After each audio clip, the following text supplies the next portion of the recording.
Oke, assalamualaikum warahmatullahi wabarakatuh. Kisah kali ini lebih detail tentang Abdullah bin Rawaha. Ada di video sebelumnya, tapi kali ini lebih detail tentang bagaimana beliau masuk Islam, juga tentang syair-syair beliau, juga tentang bagaimana beliau di medan perang, termasuk turunnya ayat tentang penyair yang terkait dengan kebiasaan beliau. Kita awali dengan sekilas tentang Abdullah bin Rawaha. Abdullah bin Rawaha merupakan sahabat Rasulullah Shallallahu Alaihi Wasallam dari kalangan Ansor. Ia berasal dari suku Khazraj, keturunan Bani Harisi. Punya beberapa nama, ada yang menyebutnya Abu Muhammad, Abu Ruwah, dan Abu Amr. Itu panggilan beliau. Jadi Abdullah bin Rawaha ini juga merupakan sahabat Rasulullah Shallallahu Alaihi Wasallam yang ahli pedang, ahli pena juga. Dia seorang penyair. Abdullah bin Rawaha juga dikenal sebagai sahabat yang sangat takwa. Beliau juga mumpuni dalam urusan berkuda dan bertarung. Ketangguhan dan ketangkasan beliau ini sangat terkenal di setiap medan perang. Beberapa perangan yang pernah diikuti oleh beliau adalah Perang Badar, Perang Uhud, Perang Khandak, Perang Hudaybiyah, dan Khaybar. Berikut kisah masuk Islamnya Abdullah bin Rawaha. Jadi suatu hari Abdullah bin Rawaha itu tidak sengaja mendengar Mus'ab bin Umair itu membacakan ayat-ayat Al-Quran dan menjelaskan ajaran Islam. Ternyata Abdullah bin Rawaha tertarik sehingga menyatakan masuk Islam. Kemudian Abdullah bin Rawaha bersama 70 laki-laki dan 2 wanita muslim itu berangkat ke Mekah dan menyatakan sumpah setia kepada Nabi Muhammad SAW di Aqabah, yaitu yang dikenal dengan Baiat Aqabah Ula. Jadi baiat ini menegaskan janji yang mereka ucapkan di hadapan Mus'ab bin Umair. Di sela-sela pertemuan tersebut, Rasulullah SAW memerintahkan agar mereka itu memilih 12 pimpinan, 3 orang dari suku Aus dan 9 orang dari suku Khazraj. Dan Abdullah bin Rawaha ini menjadi salah satu dari yang dipilih. Jadi dalam pertemuan tersebut, mereka ini menyatakan janji setia kepada Nabi Muhammad SAW dan kesediaan mereka untuk melindungi dan membantu Nabi Muhammad. Nah, setelah pertemuan itu, mereka ini kembali ke Madinah untuk mengajarkan agama Islam. Jadi mereka inilah pembawa dan penyiar ajaran Islam yang pertama ke Yazrib. Dan baiat mereka ini membuka jalan bagi hijrahnya Nabi beserta pengikut Rasulullah SAW yang pada gilirannya membawa kemajuan bagi Islam di sana. Yang berikutnya, ketika umroh, Abdullah bin Rawaha ini umroh bersama Rasulullah SAW. Jadi ketika itu Abdullah bin Rawaha ini menuntun tali kekang unta Rasulullah. Jadi sambil menuntun unta, Abdullah bin Rawaha ini melantunkan syair. Berikut syairnya. Oh Tuhan, kalaulah tidak karena Engkau, niscaya kami tidaklah akan mendapat petunjuk, tidak akan bersedekah dan sholat. Maka mohon turunkan sakinah atas kami dan teguhkan pendirian kami jika musuh datang menghadang. Sesungguhnya orang-orang yang telah aniaya terhadap kami, bila mereka membuat fitnah, akan kami tolak dan kami tentang. Mendengar syair ini, Sayyidina Umar bin Khattab radhiyallahu an itu menegur Abdullah bin Rawaha. Namun ternyata Rasulullah malah memerintahkan agar membiarkan Abdullah bin Rawaha ini terus bersyair. Maka Abdullah bin Rawaha pun merasa senang mendengar perkataan Rasulullah. Yang berikutnya, Abdullah bin Rawaha pernah mengajukan berhala. Jadi suatu ketika Abdullah bin Rawaha itu mengunjungi rumah Abu Darda dan melihat berhala. Maka ia menghancurkan berhala tersebut dengan kapak. Abu Darda dan pemilik berhala itu pun marah. Namun Abdullah bin Rawaha menjelaskan betapa sesatnya keyakinan Abu Darda selama ini. Jadi tindakan Abdullah tersebut menyadarkan Abu Darda. Setelah itu Abu Darda pun minta diantar menemui Rasulullah untuk bersyahadat.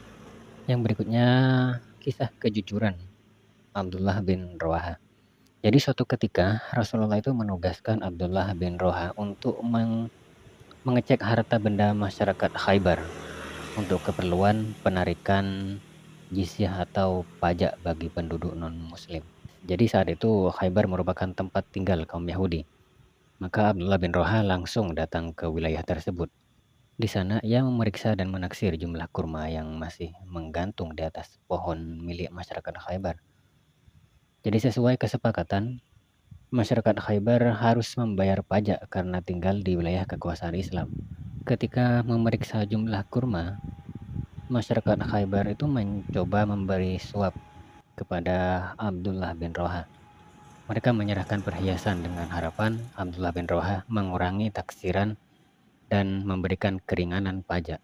Namun ternyata Abdullah bin Roha secara tegas menolak suap tersebut. Ia menegaskan harta suap adalah harta haram. Jadi kata beliau, harta sogokan yang kalian tawarkan kepadaku adalah harta haram. Kami tidak akan memakannya. Begitu kata beliau. Cerita berikutnya tentang turunnya ayat yang isinya tentang penyair.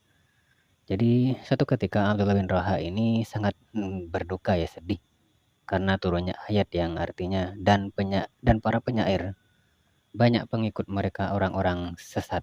Itu di surat Asy-Syu'ara 224. Namun rasa sedih tersebut segera terhibur dengan turunnya ayat lainnya yang artinya kecuali orang-orang atau penyair yang beriman, beramal soleh, banyak ingat kepada Allah dan menuntut bela sesudah mereka dianiaya. Ini juga di surat Asy-Syu'ara ayat 227. Yang berikutnya kisah setelah Nabi hijrah. Jadi setelah Rasulullah SAW bersama para sahabat hijrah ke Madinah dan menetap di sana. Nah, Abdullah bin Rawahah ini paling banyak usaha dan kegiatannya dalam membela agama dan mengukuhkan sendi-sendinya. Jadi beliau inilah yang paling waspada mengawasi sepak terjang dan tipu daya Abdullah bin Ubay. Beliau pemimpin golongan munafik yang oleh penduduk Madinah itu telah dipersiapkan untuk dijadikan raja sebelum Islam hijrah ke Madinah. Bahkan beliau ini yang tak putus-putusnya berusaha menjatuhkan Islam dengan tidak menyia-nyiakan setiap kesempatan. Nah, berkat kesiagaan Abdullah bin Rawahah yang terus-menerus mengikuti gerak-gerik Abdullah bin Ubay, maka gagallah usaha tersebut. Maka niatnya jahat terhadap Islam pun teratasi. Yang berikutnya di medan perang. Jadi kalimat syair yang dijadikan slogan oleh Abdullah bin Rawahah itu berbunyi demikian. Wahai diri, seandainya kamu tidak tewas terbunuh dalam perang, maka kamu akan mati juga. Jadi pada perang Mut'ah, tentara Romawi itu sangat besar, hampir 200.000 orang. Pasukan kaum muslimin itu sangat sedikit. Nah, melihat besarnya pasukan musuh itu salah seorang kaum muslim itu berkata, sebaiknya kita kirim utusan kepada Rasulullah memberitakan jumlah musuh yang besar. Mungkin kita akan dapat bantuan tambahan pasukan atau jika diperintahkan tetap maju maka kita patuhi. Namun Abdullah bin Rawahah berdiri di depan barisan pasukan kaum muslimin dan berteriak, berseru, kawan-kawan sekalian, demi Allah sesungguhnya kita berperang melawan musuh-musuh kita, bukan berdasarkan jumlah, kekuatan atau jumlah pasukan kita. Tapi kita memerangi mereka demi mempertahankan agama ini, yang dengan memeluknya kita dimuliakan Allah. Ayo maju. Salah satu dari kedua kebaikan pasti kita raih, kemenangan atau syahid di jalan Allah. Begitu kata beliau. Maka dengan bersorak-sorai kaum muslimin yang berjumlah sedikit namun besar imannya itu pun menyatakan setuju. Maka mereka berteriak, sungguh demi Allah, benar apa yang dikatakan Ibnu Rawahah. Maka perang pun berkecamuk. Pemimpin pasukan pertama yaitu Zaid bin Harithah. Namun beliau gugur dan syahid. Kemudian pemimpin kedua Ja'far bin Abi Thalib. Beliau juga gugur. Nah, kemudian Abdullah bin Rawahah memimpin perang. Ketika memimpin perang, Abdullah bin Rawahah itu sempat merasa ragu. Namun beliau berseru kepada dirinya, Jadi beliau berkata, "Aku telah bersumpah wahai diri maju ke medan laga, tapi kenapa kulihat engkau menolak surga? Wahai diri, bila kau tak tewas terbunuh, kau pasti akan mati. Inilah kematian sejati yang sejak lama kau nanti. Tibalah waktunya apa yang kau idam-idamkan selama ini. Jika kau ikuti jejak keduanya, itulah kesatria sejati."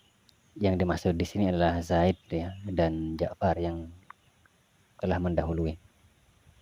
Maka Abdullah bin Rawaha pun terus menyerang musuh, dan akhirnya Abdullah bin Rawaha pun gugur sebagai syahid.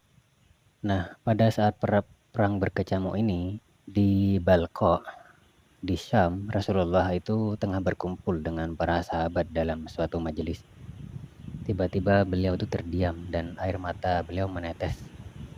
Nah, Rasulullah itu memandang para sahabatnya lalu berkata, "Panji perang dipegang oleh Said bin Harithah. Ia bertempur bersamanya hingga gugur sebagai syahid. Kemudian diambil oleh Ja'far. Ia bertempur dan syahid juga. Kemudian panji itu dipegang oleh Abdullah bin Rawaha dan ia bertempur lalu gugur sebagai syahid juga." Maka Rasulullah kemudian terdiam sebentar, sementara mata beliau masih berkaca-kaca.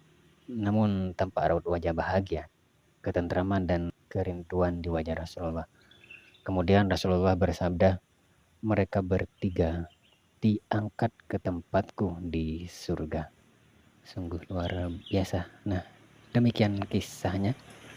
Semoga kita bisa meneladani kisah ini. Sekian dari saya. Assalamualaikum warahmatullahi wabarakatuh.